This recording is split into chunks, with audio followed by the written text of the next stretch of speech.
Hello, everyone. Welcome to our panel discussion on mass shootings in America, an unfortunately very topical subject in America. Chief Mink told me there's actually a mass shooting going on right now in San Diego. Nothing's been verified. Yeah, details are not confirmed, but unfortunately a topical subject. So I am Professor Philip Hartle. I'm the Associate Dean of the School of Education and Social Sciences. And I just want to make an announcement. We know there's students here. This goes till 3:30, but if you need to leave for another class, go ahead and do so. We understand where you're going. So again, welcome. I'd like to briefly introduce our panelists. They're going to give extended introductions and opening comments in a moment. But starting on the left, we have Dr. Nathan Taylor, an education professor here at Robert Morris. Marianne Rafoth, the Dean of the School of Education and Social Sciences.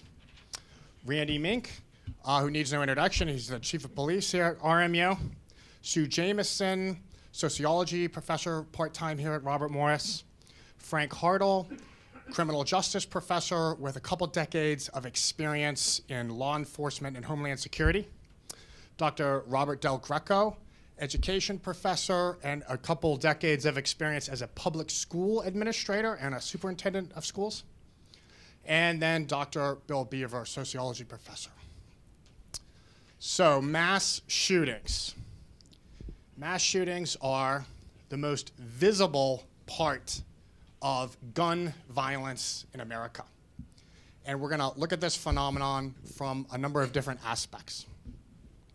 But when we were contemplating this event and planning it, we thought, we really want to have at the beginning some context so we know what we're talking about and how rare it is. So I'm going to pull up some slides. I'll read it for those of you in the back. Public mass shootings are incidents occurring in relatively public places involving 4 or more deaths and gunmen who select victims somewhat indiscriminately. Now that definition comes from the Congressional Research Service, which did a report on the subject. It looked at public mass shootings with that definition over 29 years, and they found 78 instances that fit the definition. A third of them were in workplaces where the shooter had worked. 15% of them were in schools, and we'll talk about that. The perpetrators generally acted alone, and the profile was white and male, often died during the shooting incident with an average age of 33 and a half, and we'll talk about the different profiles. The key thing here, though, is that is just one definition of what a mass shooting is, and researchers actually can't agree on a common definition. And so this is just what the Congressional Research Service has defined it as. Now some context. So mass shootings are actually very rare. And they're a sensational event like terrorism that gets a lot of media coverage. But you can see here on this slide, over that 29-year period, there were 547 people killed in mass shootings, whereas in just 1 year alone, in 2014, there were nearly 15 times that many. So we get an impression of how often something happens by how often we hear about it. So we do unfortunately hear a lot about public mass shootings, but that doesn't necessarily mean that it's not very, very rare. And the statistics tell us that. So like, take terrorism, for instance. So it came out recently that you are more likely to die being crushed by unstable furniture or televisions than to die in a terrorist attack. And when it comes to public mass shootings, you're 5 times more likely to die slipping in the bathtub than from a mass shooting. And here's the good news. You're 50 times more likely to date a supermodel than to die from a mass shooting. So they actually are very, very rare. And we might think of the violence as getting out of control, but as you can see, there's a general decline in violent crime in the country over the past 2 decades, and a decline in the murder rate and homicide by guns. Now, just to give some quick examples of some prominent mass shootings. Famous one happened, and this is just a smattering. This isn't a comprehensive list of recent mass shootings, but in 1999, at Columbine, there was a massacre at a high school in Colorado, the deadliest high school shooting in the U.S., with 15 dead, and it was actually a failed bombing. They tried to kill a lot more people, but the bombs didn't go off. That started a national conversation about school safety. In 2007, Virginia Tech, the deadliest shooting by a lone gunman in U.S. history with 33 dead. He was inspired by the Columbine attack. In Aurora, 2012, the midnight premiere of a movie, Dark Knight Rises. The perpetrator went into the theater with tear gas and guns, and 12 people were killed. Cops were on the scene within a minute and a half. Sandy Hook in 2012, in Newtown, Connecticut, a gunman who was obsessed with the Columbine attack shot his mother and then went to the elementary school and shot 20 students and 6 staff members. President Obama told his advisors this is the worst day of his presidency, the first time he had cried in the Oval Office. 2013, Washington, D.C. Naval Yard, 12 killed at a U.S. military base. Isla Vista, 2014, 22-year-old killed 6 on a rampage near the University of California, Santa Barbara. Charleston, 2015, that's June of this past year. A shooting in downtown Charleston at a black church with 9 people killed, including a pastor and a state senator. In Chattanooga, drive-by shooting by a homegrown Islamic terrorist at a military recruiting center killed 5 people. This past October, 9 people killed at Umpqua Community College, the deadliest shooting in Oregon's modern history. There was a standoff at a Planned Parenthood at Colorado Springs this past November, 3 people killed. And then in San Bernardino last month, the second deadliest attack in the history of California and the worst terrorist attack since 9/11 in San Bernardino, with 14 people killed. There's a lot more that could be added to the list, but I wanted to give you a smattering of what we're talking about. And now I'm going to ask the panelists to give an extended introduction and any opening comments. Okay, I'm Nathan Taylor. I'm in the Department of Education. And while my focus has mainly been on gender schooling and bullying, we also look at violence in schools as well. And as Dr. Hartle said, there has been a decrease in violence in schooling over the past couple of decades, which is a good sign.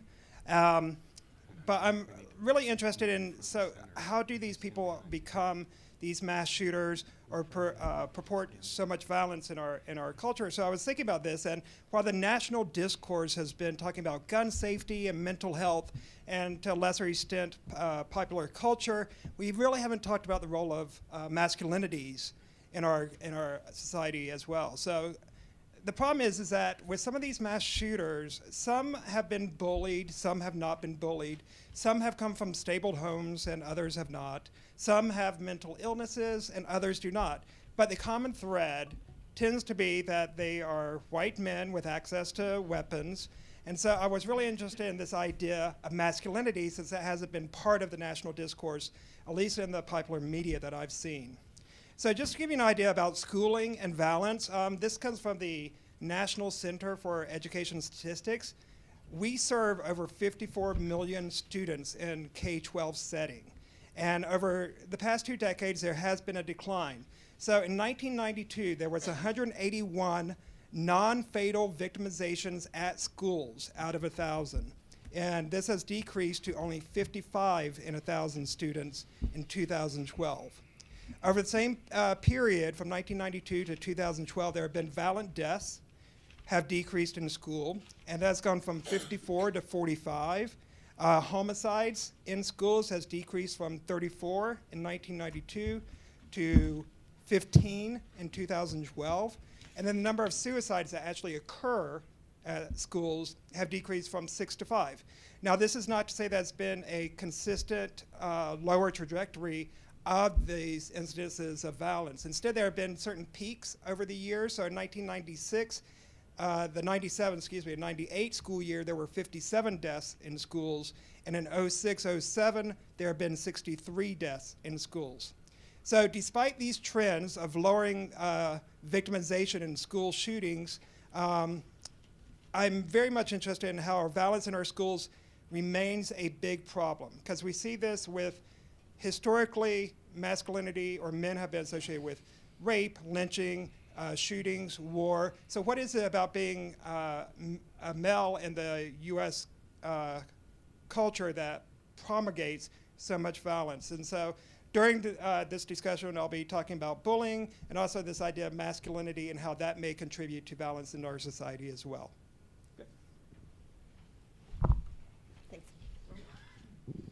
I'm Marianne Rafoth. I am by training a school psychologist and worked in the schools in Pennsylvania, Illinois, Georgia, and Ohio. I began my career as a classroom teacher. My contribution to today's panel will be as a psychologist in the mental health venue. There are obvious overlaps between mental health and mass shootings. Whether the individual shooter may have a diagnosed psychiatric condition or not, it's clear that there's something wrong interpersonally when you have no connection to your victims. And that's something that we often see in the mass shooters. I know Dr. Beaver was talking with me the other day about, if you can actually watch a video of Columbine that showed the complete, utter breakdown of any feeling or empathy for the victims between the shooters and the victims. So obviously there's some psychological mechanisms operating that allow somebody to do this to people that they wholly do not know. Although sometimes there is a trigger, a psychological trigger that begins with someone they do know. So as Nate kind of pointed out, these are complex situations, and while there seem to be some clear patterns, when you really delve deeper, they're pretty individual in terms of what happens and what the history may be. I'll hope to contribute something about child development, how this may occur, how does one become a mass shooter, what are the kinds of psychological factors that trigger the need to express this kind of violence in somebody, maybe what family members face when they're trying to get help for someone in their family who they think may be violent to themselves, which is far, far more likely than to be violent towards someone else, and to talk about developmental access, developmental, what it's like to have access to a gun at different developmental periods that way. Thank you. Chief Mink? Mine's going to be much shorter than that. My name is Randy Mink. I'm the police chief here on campus. I've been in law enforcement for 37 years, and I've been here 11. 15 of that was in doing major investigations. So I don't have the expertise that this panel up here does, because I'm the one that actually has to handle these types of shootings. I've handled serial murder cases the whole way through up to A to Z. I've been very lucky that I've only had to handle one mass shooting over that career, and it was a minimum of only 3 people compared to definitions. So hopefully my contribution to this is more or less on that side of it than on the expert side up here dealing with the psychology and different things like that. I do have some comments on the media when we do get to that. So thank you.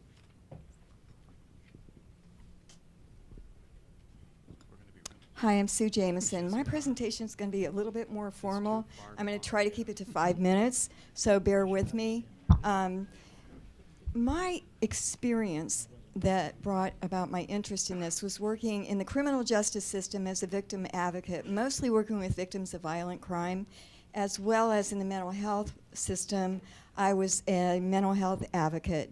The work I did there gave me insight, not expertise necessarily, but insight into the systemic problems in our mental health system and into people who suffer from serious mental illness. This term, I'm approaching this right now, though, from a sociological perspective. We talk about social networks in sociology. Every single one of us has social networks that surround us. It's people and organizations and institutions that have knowledge about us. It's everything from our family to this university. Talking about mass shooters, here's a profile. And it's already been gun interest, isolation, young male, have showed signs of aggression and hostility and advanced psychopathy. And as others have said, I don't plan to talk about this necessarily as mental illness causes violence. And I want to make it clear that I believe most people suffering serious mental illness are much more likely to be victims than to be perpetrators of violence. So this, I'm sorry, could you go back one, Phil? This profile, the most instances where there's a mass shooter, most fit most of these items in this profile. How did I become interested in this theory of crowd sleuthing, which I'm talking about now? There was an article in the Pittsburgh Post-Gazette in 2013 written by a gastroenterologist and public health educator from UCLA in California. And he was writing about a local shooting that doesn't technically qualify as a mass shooting because there was one death, and I won't say the word only in there. There was one death. It was at Western Psych, UPMC, here in Pittsburgh. One death and several others injured, some seriously. And this shooter was a patient at Western Psych, among other things. We're going to skip this one in the interest of time and go on. Next one. Okay. So this doctor in California, he received a package and a letter from John Schick. John Schick is the young man that committed this shooting at Western Psych. John Schick suffered from schizophrenia, and one of his delusions was that he had worms inside of his body. So he sought help from gastroenterologists at UPMC, from psychiatrists. He was diagnosed with schizophrenia earlier. He presented at the emergency room several times, sometimes showed signs of aggression. He was known to have taken a baseball bat into the emergency room, and police were called. He lived in Oakland in an apartment. His neighbors were concerned about him. Obviously, all the doctors who saw him were concerned about him. He attended two universities before he ever got to Pittsburgh and Duquesne. And I want to make a disclaimer here. My talk and my presentation is not to blame UPMC, to blame any of these people or organizations. This is a systemic problem that's happening all over our country and basically all over the world. And it's about social networks not communicating with one another when, in fact, maybe they could communicate more if there were some barriers eliminated that would help address this problem, maybe predict, maybe prevent. So here's John Schick in the middle, and the blue lines you see are his social network. All the doctors he was seeing, his neighbors, his parents, unfortunately, pretty much left him isolated. I'm not blaming his parents either, but they were on a long-time sea voyage around the world, and it was pretty much impossible to communicate with them. John Schick was dismissed from two universities, here one in New York and one in Oregon. At Columbia University in New York, he started exhibiting a lot of problems, disturbing behaviors that his fellow students and his professors noticed. He was dismissed. He went to Portland University and was dismissed from that program and prevented from entering the campus again. These are signs that he was a very troubled individual, and a lot of people knew he was troubled. In Portland, then, he was arrested. He was in the airport and basically broke down and was becoming loud and violent. Police were called. Police restrained him. He was arrested, and he was given a psych evaluation, and he was involuntarily committed. His parents would come home from New York, moved him from New York to Oregon. He had to move apartments several times because neighbors complained about him. This is a sad story. This isn't meant to demonize John Schick. He was a very ill individual. He was dismissed from Portland, and his parents moved him to Pittsburgh. He entered Duquesne University, and in a matter of weeks, he was dismissed from Duquesne as well for the same disturbing behavior, the same problems. Students were afraid of him. He had no friends, and his professors were concerned about him as well. Again, he was seeing all these people at UPMC. 3 weeks or 2 weeks before he went and shot people at UPMC, he wrote a letter to Dr. Spiegel. In California, he was desperate. He said, "Nobody will help me here." I don't really know what he said to Dr. Spiegel, but it scared Dr. Spiegel enough that he sent a letter, and that's why there's a red line here, to the gastroenterologists at UPMC. Dr. Spiegel is a gastroenterologist, so he studies intestines, and he has researched gut feelings. And he says we all have these gut feelings, and he's researched mind-body connections, and that we don't pay enough attention to them. He had a gut feeling when he got this letter from John Schick that this person was dangerous, and that's what he was warning the UPMC doctors about. Then you can go to the next diagram, Phil. So Dr. Spiegel is suggesting, and I'm not saying I have all the information about what happened within UPMC, but is suggesting that we need to pay attention to more communication between networks. And the red lines are just showing all the possible communications that could have occurred.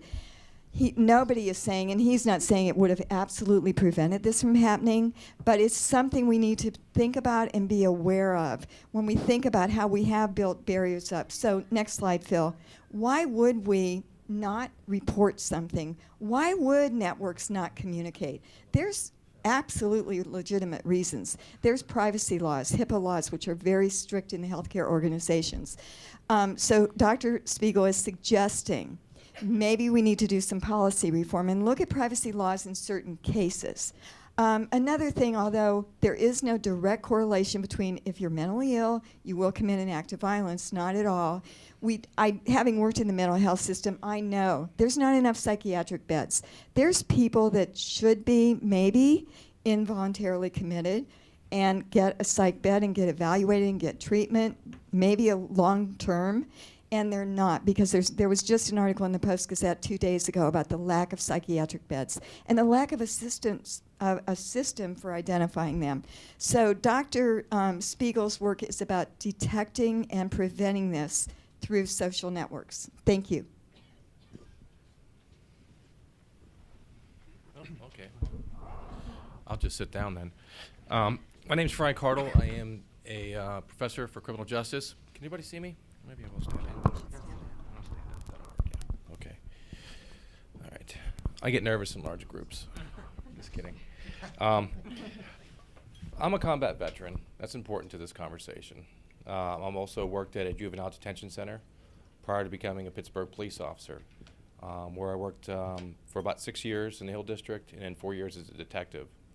At that point, I went to DHS and became a special agent. Worked 4 years in terrorism, and then moved back over into DHS. I'm not an expert at this, but I know people, I know kids. I'm coming at this really from the same perspective that Chief is, I guess with the hat of a researcher. So today I want to talk about my theories on why this is happening, because I'll be honest with you, I've been looking at this for since we just decided to have this panel, and for every article that you read that says this is the cause, there's another one that says that sort of is the opposite. And I'll give you an example. This is the report here from the FBI, and it says a study of active shooter incidents between the United States between 2000 and 2013. And this would have you believe that active shooter incidents are up 16%. Okay?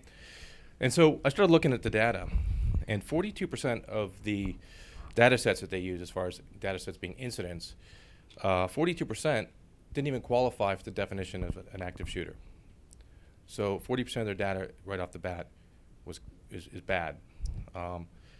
They went back to 2000. I went back to 77, looking at another study, and graded that to today. Also, they're talking, their idea is that it's a white male, a younger white male. Well, the idea is if you go back to 77, and you add in all active shooters from 77 to now, there's two striking differences. Primarily, overall, an active shooter is a black male. The difference is that the crime is committed primarily in neighborhoods, in residential areas, where the white male actor sort of pops out is in the public. And also when you look at the victims, okay, the black male, there was an intended victim and there are innocent bystanders, whereas with the white actor, there is more of an indiscriminate shooting.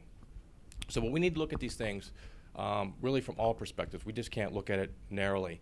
And also, looking at those numbers, and again, from 77 till today, active shooters are up less than 1%. Not to say that they're not a terrible thing, but we can't just pay attention to the white kid who goes into a movie theater and shoots people. We also have to look at shootings in the Hill District. These are very important also, and we need to find answers to those also. To me, they're just as important. I think that's all I really have to say until we get into the nitty-gritty.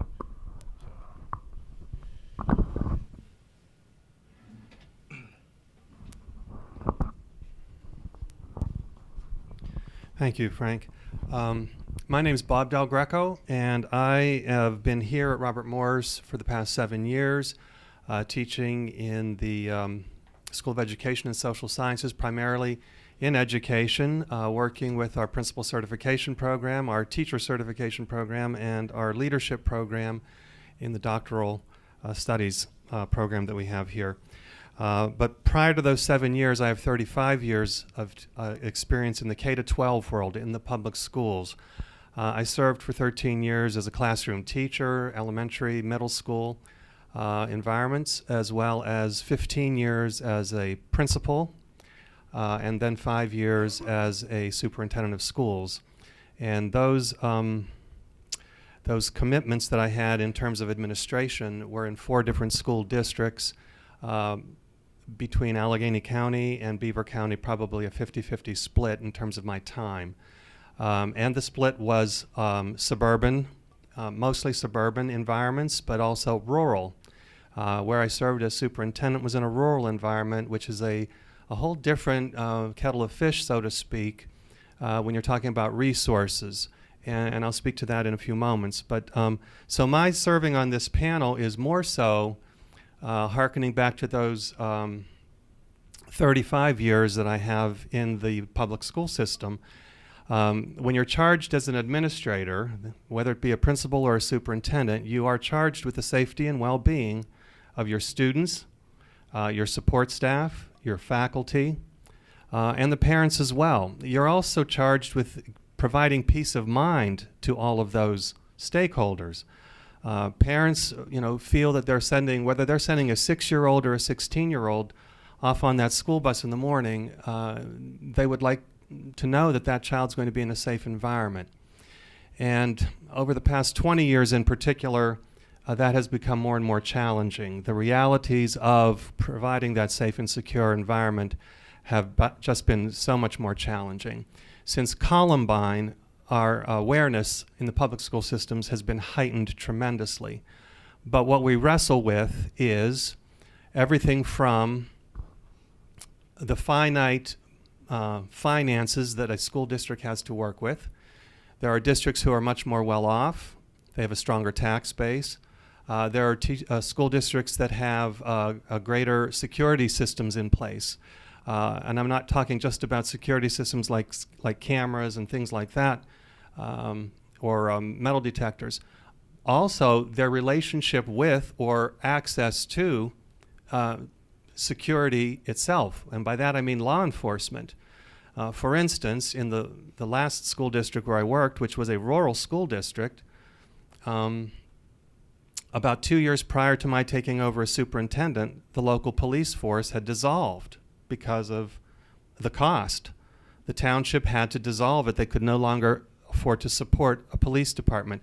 And many of you are aware of that sort of a thing happening in Western Pennsylvania, where 2 and 3 and 4 townships or boroughs will merge their police departments so that they no longer have, police departments that are close at hand or police who can respond quickly.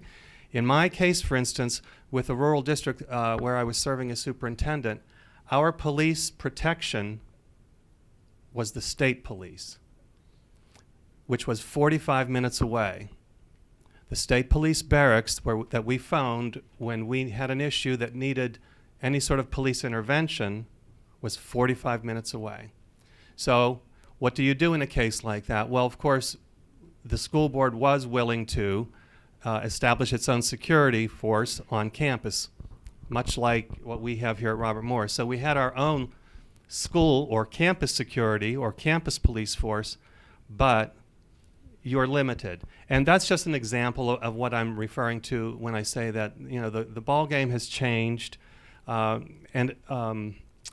The drills, for instance, that we had over the years, when I was a young teacher in the 1970s and early 1980s, we had weather emergency drills. And many of you can remember those, weather preparedness drills.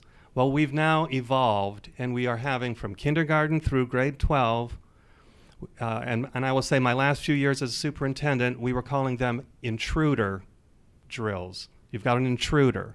But I know that that term has evolved even with kindergarten, first and second graders. It's now called an active shooter drill. And that is tragic in and of itself, to think that we are having to use that language with 5-year-olds and 6-year-olds. So that's the perspective that I bring to the table, and I'll pass this on to Dr. Beaver. I teach a criminology course here, and one of the things we talk about in the course is the profile of mass shooters. Sue mentioned some of these. Let's just go over these very quickly. They're frustrated and depressed. Now, depression is not psychosis. They're not out of their minds typically. Only about 5% are psychotic, paranoid, schizophrenic. But they are depressed. They blame others. They're socially isolated. They don't hang out with the boys, okay? They tend to keep to themselves. Now let's talk a little bit about contagion. Contagion is the spreading of symptoms through a population. It's like catching a disease. Well, these people catch the feeling that they want to kill. For instance, they interviewed 14 survivors who had committed school shootings. 9 of the 14 said they admired Eric Harris and Dylan Klebold, the Columbine shooters. That's pretty sad, isn't it? You're probably saying, well, how in the world could you admire people who just went and killed like that? Well, it's a complicated mess, that's for sure. They like to play violent video games, which we're going to talk about. So I'll save that for the discussion. It usually takes a trigger. Not always, but there's usually some dramatic event that sets these people off. It could be loss of a job, shoot up the workplace. It could be bullying, go in and kill people in retaliation. And sometimes it's just hard to figure. I remember the case of a guy named Charles Roberts, October 2nd, 2006. He lived in eastern Pennsylvania. His mother reported that he was depressed, but could never imagine what he was about to do. He went into an Amish school and told 15 boys to leave along with the adults. There were 11 girls left.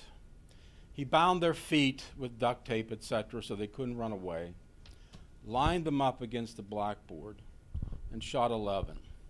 4 died instantly, 1 died later at the hospital, 6 survived. He took 600 rounds of ammunition with him, 2 shotguns and a 9mm automatic, which he used to kill the girls. Everybody thought it was gonna be a standoff. But as the police began to rush the place, he called his wife and simply said, "I won't be coming home tonight." What was the trigger? Well, some people said he didn't get along with the Amish. That turned out not to be the case. In 1997, a premature daughter was born to he and his wife. She lived 20 minutes. He was crestfallen. He never got over it. He blamed God, and this was his way of getting even with God. And finally, they use automatic weapons typically. It's hard to kill a lot of people even with a machete. I mean, the perpetrator at Franklin Regional, machete, correct? Wounded 19, killed none. Most of the access to these automatic weapons is legal, and we're going to talk about that. But they do make it easier to commit mass murders. Up until September 2015, you could buy 5 automatic rifles at Walmart. They have since, I believe, stopped that because of some bad publicity. So I think these are some of the things we're going to get into in our discussion. Great, thank you very much, panelists. We have a number of questions we'd like to pose to you. I'll be posing the questions. And you saw the profile Dr. Beaver showed of mass shooters, and I wanted to delve into that more, of what are the causes that make someone go out and do this. If it takes a lot of planning, is it that they're just snapping? Are they depressed? Are they psychotic? So if you wanted to delve in more deeply. Well, first. Can I have the please? If they are psychotic, they tend to be the random shooters, okay? But most of these people have a target, which implies planning, okay?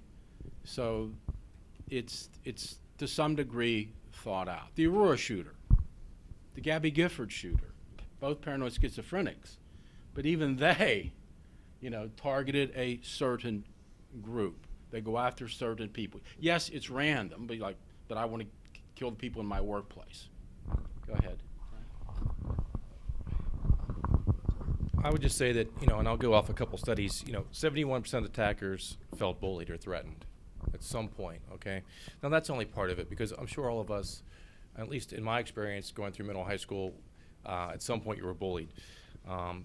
But most attackers have depression. They have suicidal ideation, right? So they think about killing themselves.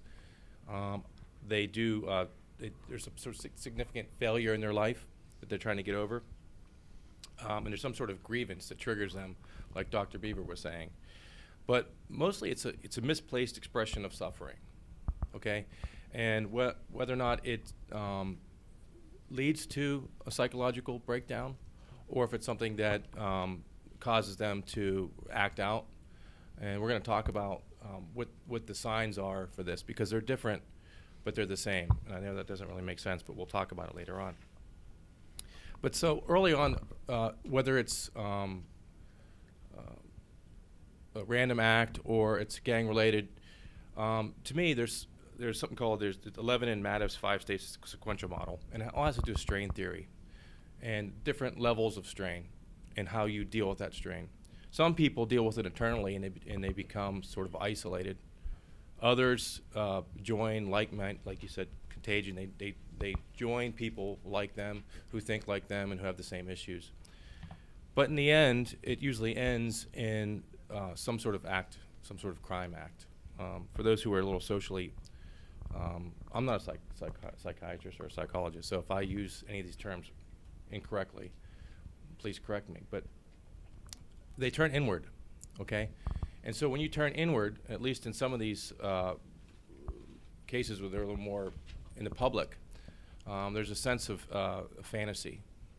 They live out some sort of fantasy. And in these acts, you'll see that they're living out sort of something that they've rehearsed. So even in the ones like the Dr. Beaver was saying that look random, in their minds, this is something that they have to do for some perceived grievance, but it's been planned in advance. The Columbine, not the Columbine shooter, but the Sandy Hook shooter was the same way. We'll talk about video games later, and I would argue that violent video games don't cause mass shootings, but 90% of young males play violent video games, you know what I mean? So, that's just a connection we can't make. But we can make the connection of fantasizing about doing violent things, whether it's, like I said, suicidal ideation or suicidal homicide. These are triggers, or these are things that parents and friends and Sue was saying that they should see. But there are other things too that happen that we don't see, but friends know. Very rarely do these things happen in a bubble. I don't know one case where somebody said that, oh, I absolutely didn't see this coming, right? And as we go through this, we'll talk a little bit about it. But when we're growing up, we develop socially. Sometimes we have unstable homes. Sometimes there's physical and sexual abuse. Sometimes there's a divorced parent or a death of a parent. Sometimes there's addiction issues. All these things can play a part in how someone develops socially. And I know that there's a large population in this room who probably experienced that. And we're not mass killers. But I think what goes along with that, at least in my opinion, and that's what this is that social isolation that takes place. And Yeah. I think you have to look at some older killers like the man Bill described, Dr. Beaver described, that killed the Amish girls, or the recent shooting at the Planned Parenthood Center. They're often, driven by, paranoia, schizophrenia, delusional thinking, or they've become, obsessed. In this case, whether they're angry at God or believe they need to save the country, versus the young shooter, the young white male shooter that sort of become stereotypical, particularly with school shootings, or not just school shootings. Certainly, there's plenty of other examples like the movie theater that fit into that example as well. I think there you need to look partly at developmental aspects where these kids are typically adolescents. Sometimes maybe they've been bullied, but they don't see themselves as victims as much as they have a strong narcissistic streak where they believe that they're better than everyone, more important than everyone, have permission to do what they want. And even the collection of guns over time or weapons serves to feed that narcissistic self-image that gets out in fantasy. Well, it's certainly true that violent video games don't cause violence. It is true that these shooters often spend an inordinate amount of time doing that and nothing else. And it's the nothing else that I think is significant because it speaks to the social isolation that Frank mentioned. And it also talks about, it's also why Sue's saying there's so many opportunities to identify students, but students are often, even students that are this consumed with themselves, are often completely go under the radar in the social community and at school as far as teachers or authorities go. Randy? One of the things is I'm sitting up here thinking and listening to all this. There's an extremely large amount of talented people up here that make decisions, and if you hear everything that they're talking about, it's all truly a lot of times after the fact. They don't. What we try to do in the law enforcement side and what they try to do is to identify these as pre-attack indicators and to come up with those types of things, and that's what makes our job very, very difficult on the law enforcement side. But everything that they're talking about here, probably 95% of it is after the fact when you start dwelling into what's going on in that person's life. Can I say something? I put that profile up for you, but the vast majority of people with those symptoms, those traits, don't commit mass murder. They're more likely to commit suicide than anything else. So that's the problem with the profile. Oh, that looks great, but there's so few that end up doing it. So you're right. It's a difficult problem. So what puts someone on this pathway? I don't know if there's generalizations we can make about that, about signs, like you were saying, Frank, about how we can tell if someone is susceptible to this. And are they responding to real or perceived slights? What is the role of bullying? You mentioned 70% of the shooters had felt bullied. And would cracking down on bullying be a way to help remedy this problem? Okay, just to understand, bullying can be comprised of many different elements. So you may have physical, verbal, or nonverbal bullying. So it happens across many different dimensions, not just your traditional bullying that you may think of. There may be cyberbullying, isolation, which has been brought up a couple times here. It's often connected to bias, whether that's race, religion, gender, class. There's usually some type of bias associated with the bullying as well. But just to give you an overview of what bullying looks like in our schools today, so there's 160,000 students that report missing a day of school each month because of bullying. Over 32% report being bullied. That goes up to 86% for lesbian gay students. There are 35% of students who don't think the teachers will do anything when bullying occurs. And 66% of students report that the administration did not handle bullying effectively.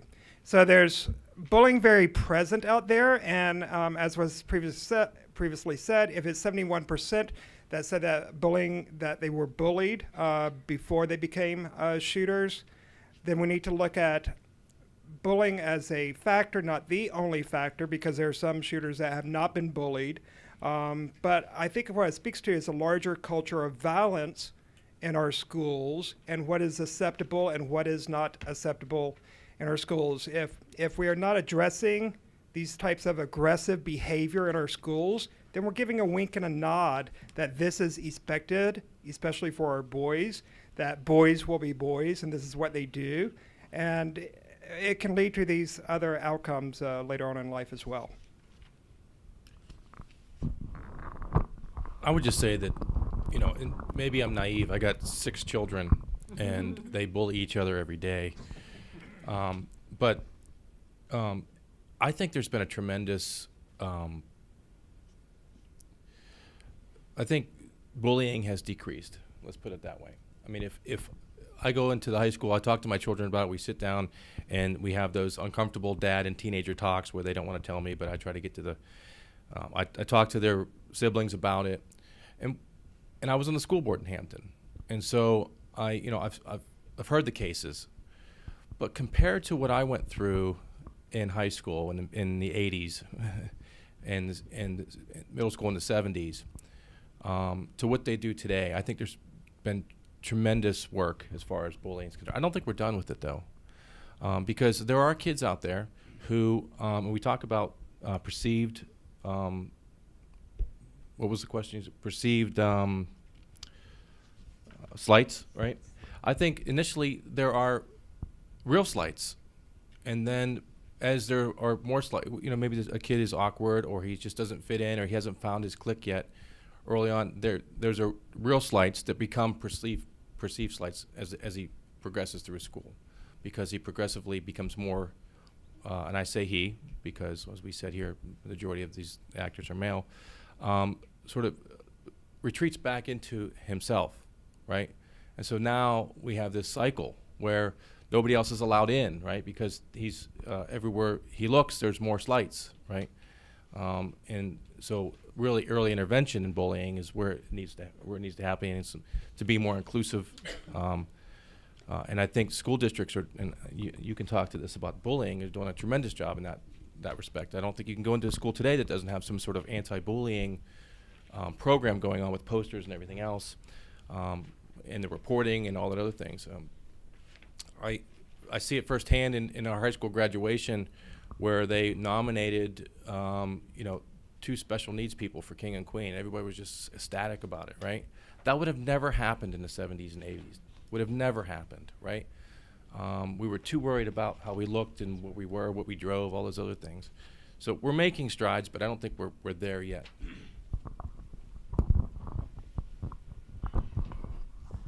When I was in school, I was bullied, as were many of you probably in here. I never dreamed of going home and getting a gun and settling a score. Maybe with fists, but not a gun. What changed? Is it the contagion, which is often traced back to 1966 when that guy climbed up at the University of Texas and killed 16 people. Is that it? I'm really asking that question.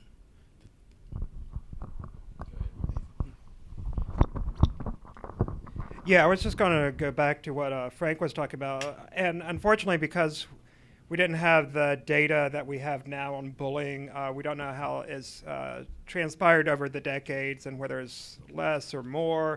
But 32% is still 32%, and that's too much as far as I'm concerned, and especially for other populations, up to 86% are bullied. And if 71% are these shooters are saying that they were bullied, there's some connection. Is it the only reason? No, of course not.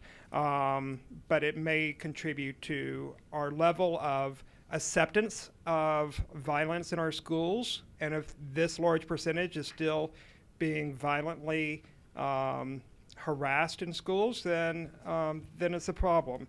And I would also say that girls are slightly more likely to be bullied in schools than boys are actually, but we don't see girls as frequently as a mass shooter as we do with boys. And we'll talk about that in a little bit as well. Yep. Yeah, I think it's important to note that kids that are bullied are much more likely to harm themselves, to become significantly depressed and suicidal than they are ever to turn that against anyone else. Most of these kids not necessarily have been bullied. I don't think that's the key factor in what's turned them toward violence.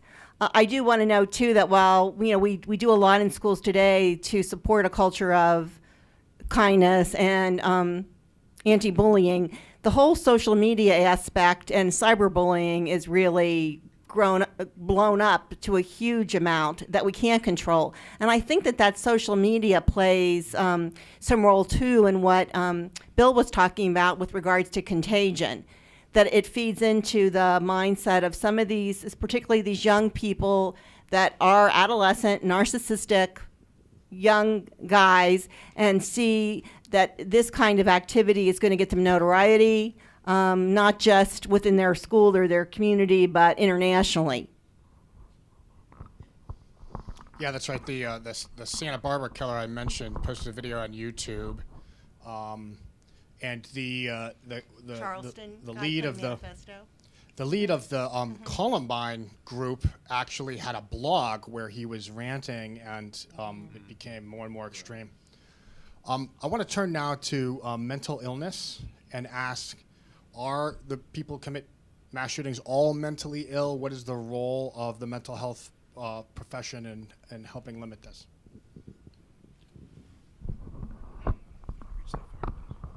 In all the reading I've done on this, I found an article written by two psychiatrists, published by two psychiatrists recently, that really impressed me. After a mass shooting, they say we all make 4 assumptions. Number 1, mental illness causes gun violence. Number 2, a psychiatric diagnosis can prevent an act of mass shooting.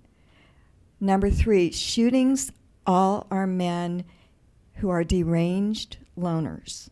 And number 4, gun control will not prevent these acts of violence. And I think we've all heard all of these after every act of mass shooting. And each one of these is true to an extent. But the mental illness issue is interesting in this way. Another thing I want to bring up is that the day of the San Bernardino shootings, 200, or how many was it? 2,000.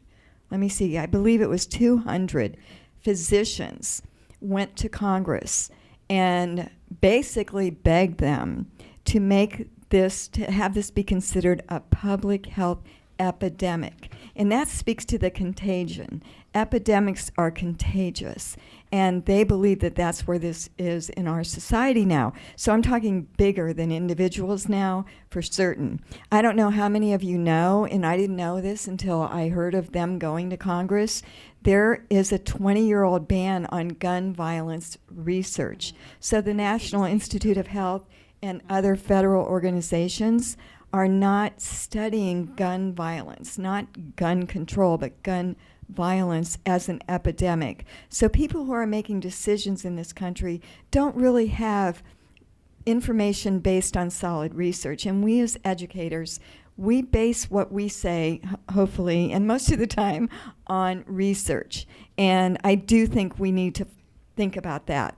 And back to the mental illness, as I said, many shooters are mentally ill and diagnosed, but I think we're placing too much of a burden on mental health practitioners to predict. Some people have even suggested, like a person who I won't name is suggesting having a registry of people who are diagnosed with mental illness. And some people are recommending that healthcare professionals are mandated to report dangerous patients to some kind of a collective, gathering source, an information source where information could be compiled on people. Something like social network, but much more organized, and I'm sure rather scary to anyone who is familiar with abuses of systems when you have too much information on people. But basically, we don't want to hold the mental health system responsible for a problem that is societal and many times has its roots in, as Dr. Hartle talked about, social class, race, ethnicity, and issues like that that are bigger than mental health problems. So the mental health system in the United States does need to be reformed. It needs more resources, but I think it is unfair to put gun violence all in that one hat because it's such a complex problem and it needs addressed from many angles. As I mentioned, these people tend to be depressed, which is a mental illness. It's the common cold of mental illness. We've all been depressed from time to time. It makes it very difficult to identify these people. Remember, most people with the symptoms are not going to go out and kill others. And to me, it's really a puzzle how do you do anything about this when if their major mental symptom is depression, how do you even go about finding? It's pretty difficult. Yeah, I think it's important to note that mental health practitioners and psychologists have an obligation called duty to warn, where if they know, a client has told them about a credible threat to a specific individual or specific facility, that they have to report that. But, that doesn't happen very often where, an individual client would tell you about a very specific threat. And I think a lot of it has to do not with what's wrong with our mental health system is the fact that we just don't have enough of a mental health system. We don't get to see everybody who wants to be seen. We don't get to see them quickly enough. We don't get to see them as often as we need to see them. And even within the general environments where we should be picking up on these issues, we often don't. And for example, schools. I remember sitting at an expulsion hearing for a student, and the student was being expelled for taking some kind of pill that another student had given him in the restroom, some kind of prescription drug. And, it was a zero tolerance atmosphere. But in the hearing before the school board, the school counselor was supposed to testify about the student's, character. And she said, "I know nothing good of this student. I know nothing bad. I know nothing of him." And I thought, well, there's the problem. There's the whole problem with everything. We don't know these kids. We don't respond to their needs, their concerns, whether they're bullied, whether they're not bullied, whether they think too much of themselves and need to get straightened out. I mean, we just don't know them well enough. And I think that happens more, and it speaks to the issue of why wasn't the warning from the doctor in California heeded at UPMC? We don't connect. We don't take responsibility really for each other. I think it's kind of ironic that these folks who have, taken the responsibility on themselves to just kill people at random, maybe no one else took the responsibility to provide some kind of safety net for. Not that they were all mentally ill, but they were obviously needing some kind of help that they didn't get.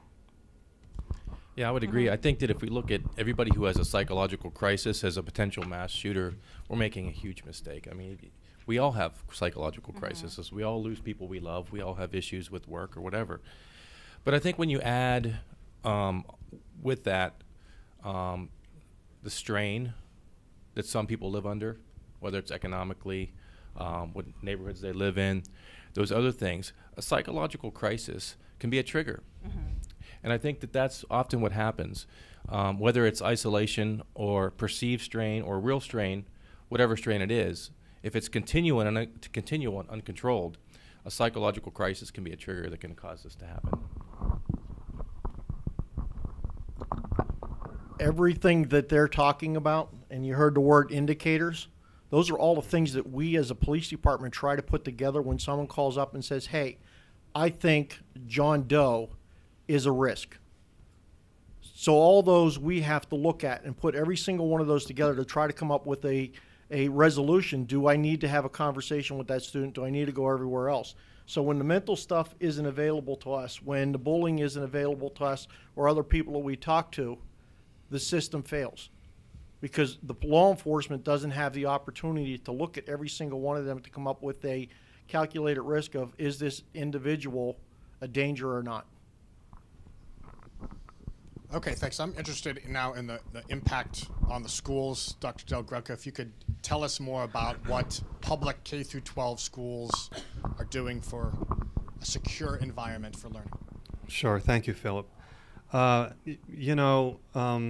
Again, as I said, especially over the past 30 years, our sensitivity and our awareness has been heightened, sadly, but the reality is schools have been, unfortunately, operating in the reactive mode rather than the proactive mode. But there are a lot of factors contributing to that. Schools have been working really, really hard in the past decade to build a stronger bridge between the home and the school and the community. It has to be a collaborative effort. School authorities sometimes have a difficult time working with parents who are in denial when you tell them that their children are displaying certain kinds of behaviors. Schools of late, especially over the past decade, have worked real hard at instituting anti-bullying campaigns. They have incorporated, a lot of school districts have started to incorporate the program. It's a Norwegian program, Olweis, I believe is how it's pronounced. And this has had some success as well. School districts have also assembled what they call threat assessment teams, so that it's a team of individuals made up of teachers, counselors, administrators, support personnel, who, when they do see something unusual in a behavior, or something's brought to their attention by students, that they have what we call case studies, and they look into the situation. I mean, not something that's dragged out for months. That they keep something on their radar and they work with it and try to take action. So you've got that going on. But I will also say that school districts, the K-12 world, is always trying to keep up with technology and the advances of technology, just in terms of the bullying that can take place, or it doesn't have to be bullying per se. It evolved from what Frank was referring to, that we experienced in the 70s and 80s, to harassment by phone, on the internet, etc. And as recently as my leaving the school district that I was superintendent of in 2009 and coming here, we were dealing with a case of phone harassment, and I'm talking about cell phone harassment, of a fourth grade girl, by about 6 other girls, 6 other students, classmates. And her parents were in touch with us and working with us, and very upset, and we didn't know how to wrap our heads around this issue. How do we discipline kids for something they're doing at 7 p.m. not on campus? I mean, those are the kinds of issues that school districts have to contend with. In terms of a reactive mode, school districts have as we know, evolved from random metal detectors to some of them having them permanently installed in their entryways. They've all gone through special grant funding to put in security doors, double lock systems where you can't walk into any school, and I mean any school, from the East Coast to the West Coast, without having a buzzer system and a secretary or someone buzzing you into the locked space, and then you get into the next space after someone acknowledges who you are and what you're there for and your order of business. Likewise with security cameras, they have something out now called hardened doors. Hardened doors are automatically lock, and school districts are wrestling with installing hardened doors because it's a fire safety issue. So there's a flip side to it. But in other words, if an intruder comes in and someone in the office is able to push that magic panic button, virtually all classroom doors, all doors in the school, automatically lock. They're also a hardened material that's bulletproof, and the glass is bulletproof. So, these are just among and teachers are now also being equipped with, and these are districts that have deeper pockets and more resources, key fobs, where if there's an intruder or if there's an incident, they press the key fob and immediately are in contact with the police department. It bypasses 911. And this is, again, these are incredible measures when you think of what a school should look like and present like, but it's now turning into a kind of a quiet fortress. There's a school in Indiana that they beta tested to putting all of these measures in place together at the same time about a year or two ago. And it was a relatively small school with about 35 classrooms. And here's the bottom line. It was about $500,000 to just do the hardened doors, the security glass, additional cameras, the key fobs for the teachers, and then a really neat feature, which was if in fact an intruder was perceived by the system to be in the building and all those doors automatically locked, smoke canisters were dropped in the halls, and so that that would also, stymie the intruder.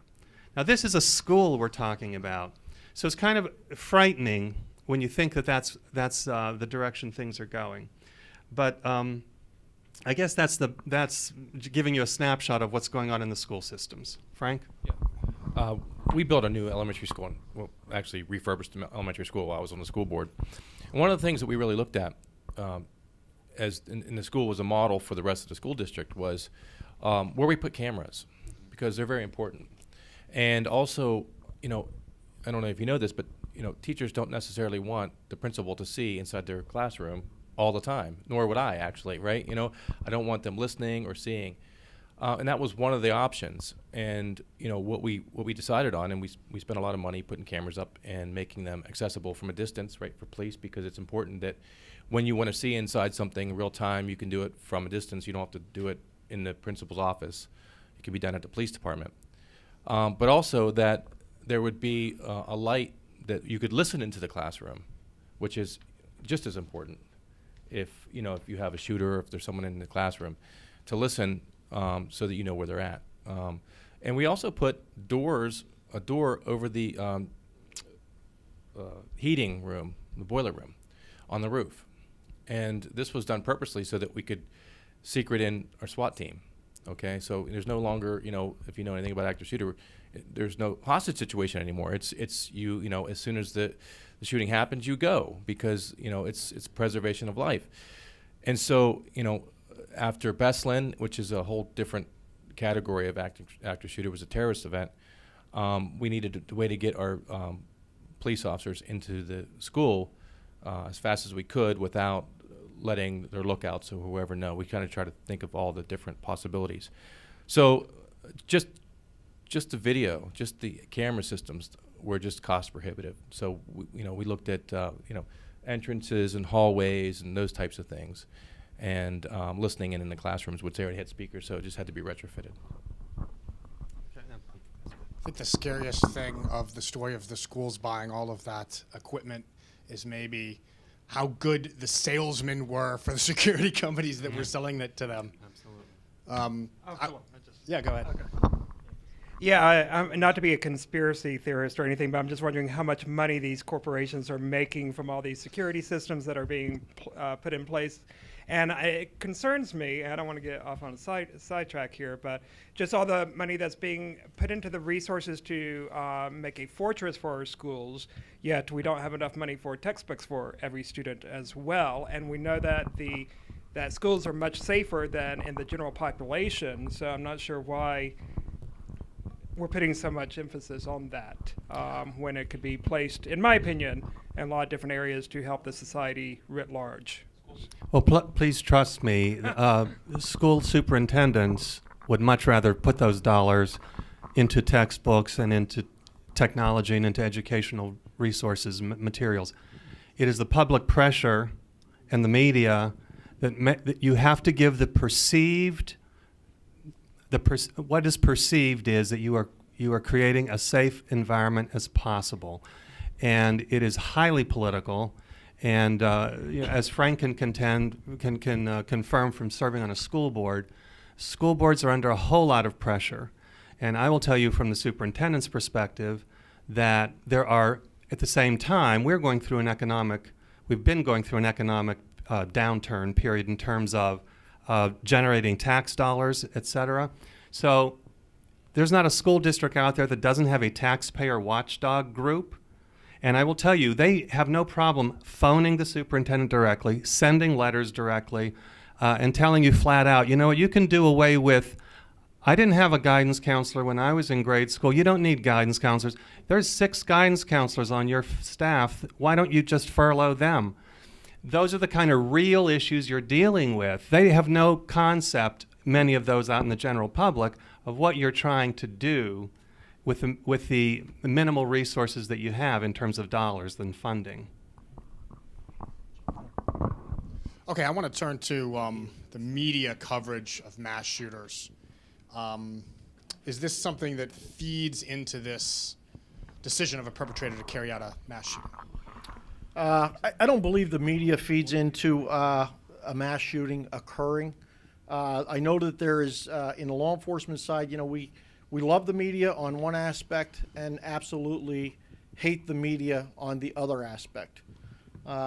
We want the media to get out the true facts of what we're doing and how we're doing certain things, but we don't want them to get out everything. Because I believe that there's a lot of things that the media puts out there that brings things to life of, it's the copycat effect. If you go and you look through history and you look at a lot of the media attention that certain ones have come out, we all expect, because of that copycat effect, that there's going to be another mass shooting that's going to be identical to the one that they just reported. And I don't believe that really is happening. I think what some of the things, though, are that the media hurts us is on the learned skills.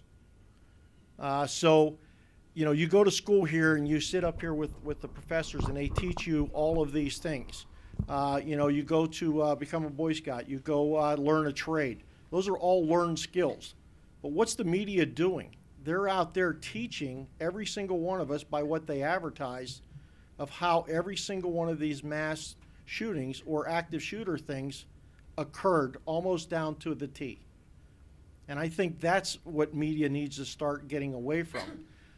Years ago, every time there was a mass shooting or an active shooter, they always mentioned the individual's name that did the shooting. Media has gotten away from that now, and the last couple that I've looked up, the names are not even mentioned during the media, and I think that's a great thing.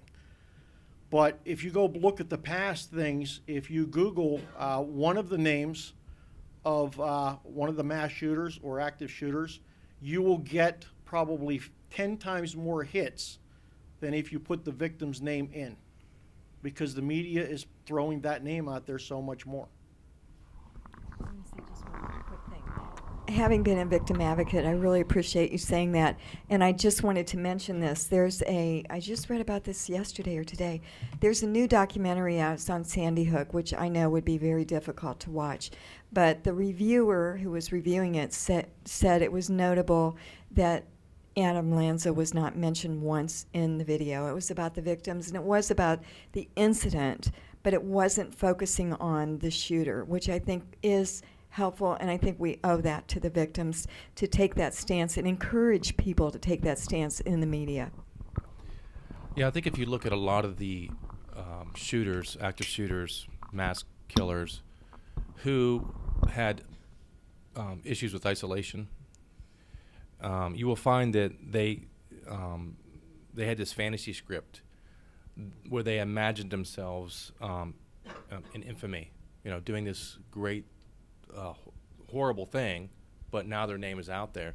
And you also find that a lot of these people who do these, when they do the investigation, they find the names of Klebold and these other, they refer to these people.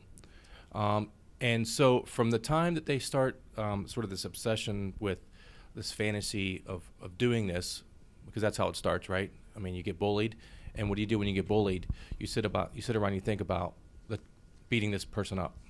Oh, he's going to touch me, and then I'm going to become this super person and beat him up, right? Well, then it just sort of grows from there, okay? And so what happens is they want to be seen, all right? They're tired of being invisible because they're isolated and they've been sort of left out of these various groups. And so in order to be seen, they commit this horrible act. And they live out that fantasy. And I guess we're going to talk about video games in a little bit, and I'll get back to my point on that. I think that gets back to my point about being known in school or in your community, feeling that you have a place, and then it also does feed in, particularly with the young shooters, again, to these adolescent conceptual thinking issues where they don't believe, like all these shooters wind up getting shot and they really don't have an escape plan, so it's not all that well planned out. And they don't really even conceive of themselves as dead. Somehow they think they're going to be around to see the glory of what they've done. And it's the same thing that feeds into adolescent suicide. They think about the suicide, all the people who will be sorry that they're dead without realizing, well, wait, I'll be dead. So that's not going to work out so well for me. So I think you have some of these thinking patterns that really influence it as well. And that gets back to the video game thing, and that's where I was going to go with that, is because they play the video games, and they have this fantasy where they're either writing out the fantasy in a book or some sort of journal, but they replay it. So if you play a violent video game, what happens when you die? You regenerate, you respawn, whatever game you're playing, right? And if you're done with a story or a narrative, you start a new one. So in their mind, they're living out this fantasy, and I really do believe that they think that somehow that they're going to get through this, and they're going to be able to replay it. Like they would. Okay, what about the gender angle? So, the large amount of mass shooters are male. Why is that, and what can we do about that? So as I kind of referenced earlier, talking about masculinities, living in a male-dominated society, what are the attributes? What does it mean to be a man in our society today? And as Philip said, why are women not as likely to become mass shooters? So what is this gender issue at play? So looking at masculinity research and different theories and stuff, there are certain attributes of being a man in today's society. So being competitive, being aggressive, isolation is a key part of masculinity, which comes under the umbrella of individualism, right? So not to have to be dependent on others, being self-reliant. And that goes hand in hand with access to healthcare, right? So if you're not able to access healthcare because you don't want to be seen as weak or inferior, that's not manly to ask for help, then when are you going to that social worker, that psychologist or psychiatrist, right? Because it can be perceived as being weak. So boys are rewarded for being physically strong, powerful and assertive and in control. We are to act rather than talk, react rather than reason. So Kahn, theorist, researcher in this area, he noted that people engage in all types of behaviors to ensure that men act like real men, from name-calling and bullying to killing others.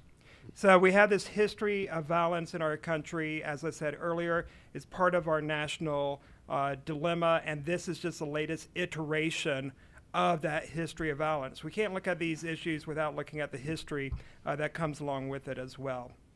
One other thing I'd like to note is that there was a recent study in 2010 that showed that mass murderers usually had financial stressors, whether that be unemployment, serious debt, poor job performances. They also reported social stressors as being bullied by peers, isolation, being harassed.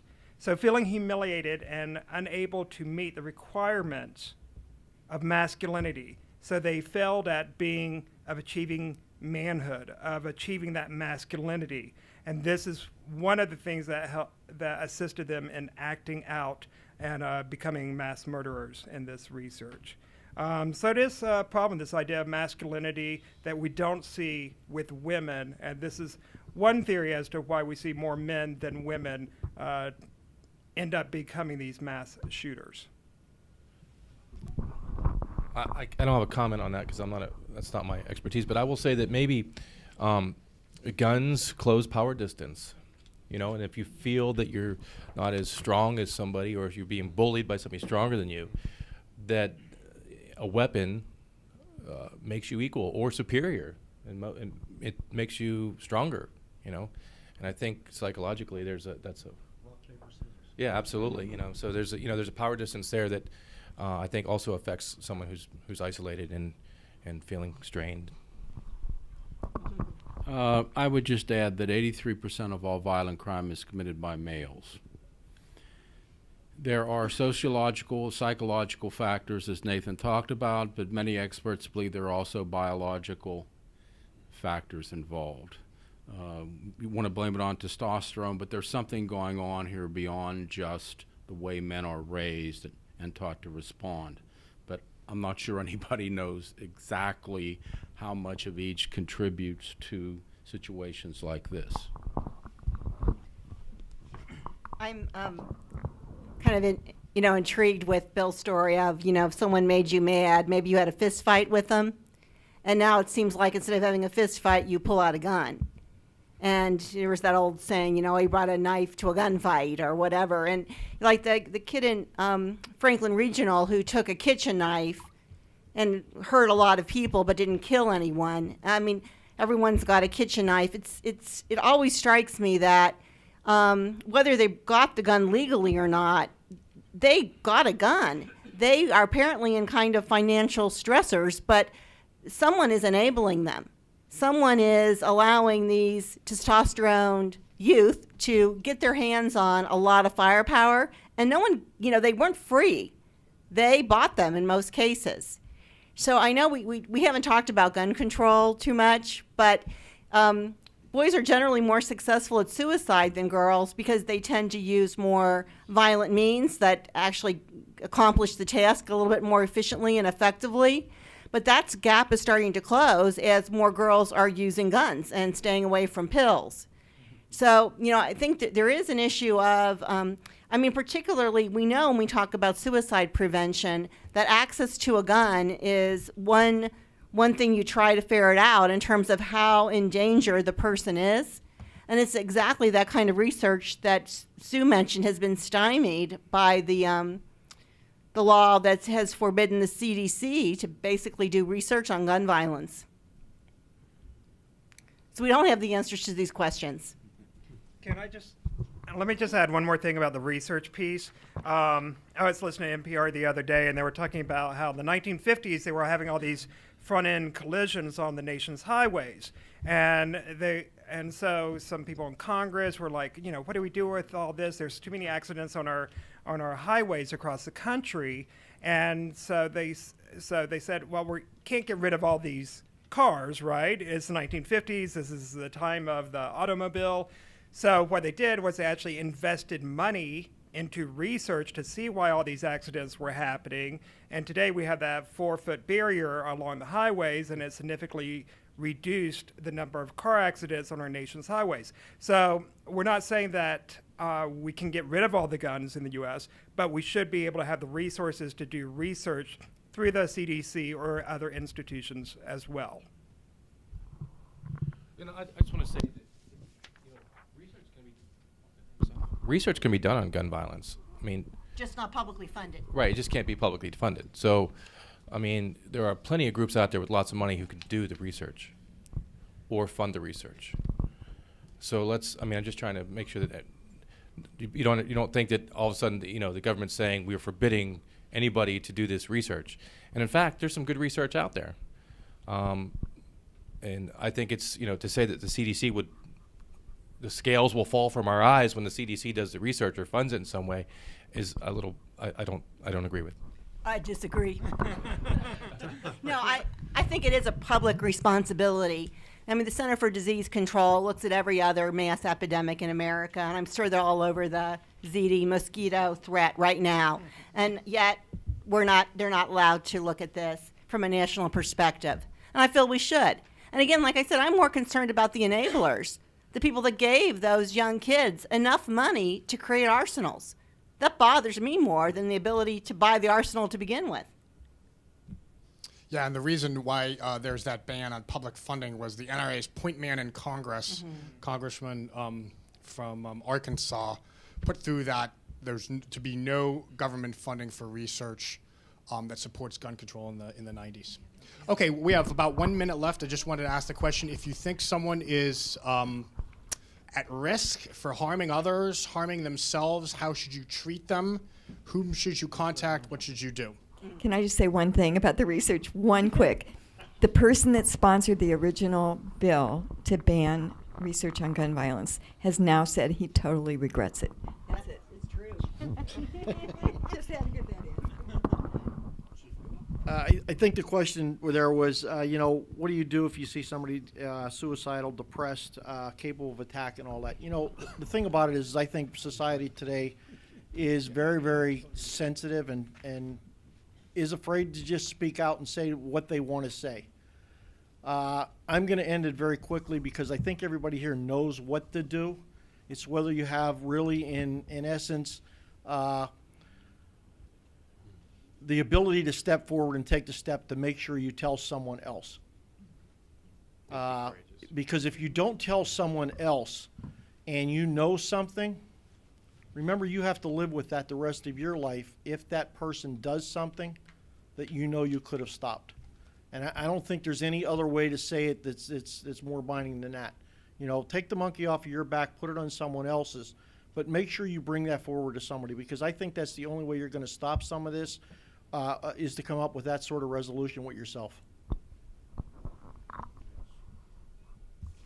Okay, thanks so much. You've been a great, patient audience. Thanks for coming.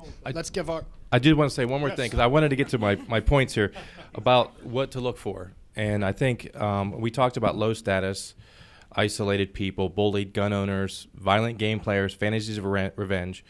I mean, that's a lot of people in this room. But really, the thing is... Not at this table. Not at this table. Maybe. But the real clue is the isolation and the secretive amassing of weapons. So if someone is secreting away guns in particular, and they're talking to you about these fantasies about wanting to hurt somebody, and you know that they're depressed in some way. To me, those three things right there are just speak volumes. Right. So that's all I wanted to say. Very interesting. Yeah, the percentage of people owning guns has gone down, while the amount of guns in the country has gone up over the past couple decades. Okay, now let's thank our panelists for a great, interesting presentation.